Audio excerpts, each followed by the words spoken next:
Hello, my name is Róisín McBrinn. I'm director of Sherman production, The Sleeping Beauties, which is our Christmas extravaganza family production this year.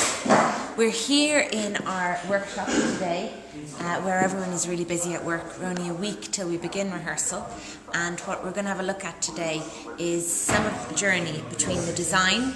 The brilliant Rachel Canning has designed our Christmas show this year, to the actual make, and how we get to the place where someone's ideas, our ideas for the and concepts for the production, grow to the place where they actually come alive, and hopefully you'll come and see them. The main idea for the production is this very magical world.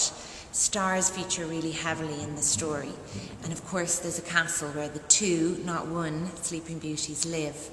But most importantly in our version of Sleeping Beauties is the forest, because the story is basically between two axes of good and evil, and the forest is where our fertility wife and good witch lives, and the cold queen of everything lives in the third space that we have, which is this glorious castle, different to the castle where the two girls grow up. So what we're looking at here is our third space, the kingdom of the queen of everything.